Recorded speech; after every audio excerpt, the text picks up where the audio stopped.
Hello! In this video, we'll populate the P&L statement we have been working on using the Sumif function.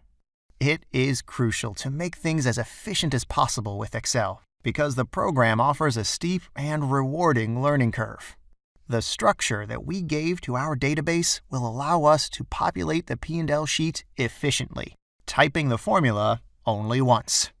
So, I'll type SUMIF within C4 and start selecting the function's arguments.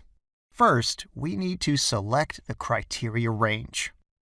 That will be the column where we have done our mapping, column J. Please note that I am fixing J because I want it to remain fixed when we copy the formula to the left and to the right. Okay, so now is the time to select our first criteria. That will be the cell B4 in the P&L sheet, net sales. Let's fix its column reference. Our first set of criteria range and criteria is ready. We need to select the sum range. Our sum range will be the column F within the database. I want this reference to remain flexible, as we will copy the formula for the other years, and the unfixed columns will switch from one year to the next exactly in the way that we need them to. Okay, our function is ready. Press Enter, and we see the result. Given that we have indicated that numbers are in millions, we need to convert them into millions by dividing the formula by 1 million. Okay, that's better. Now let's copy the formula for the rest of the unpopulated cells.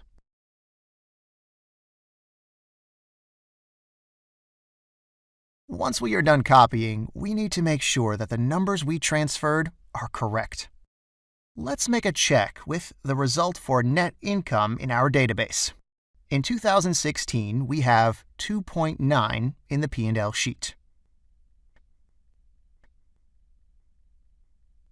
Okay, seems correct. We have the same number in our database as well. But I'll just take the difference in order to be sure.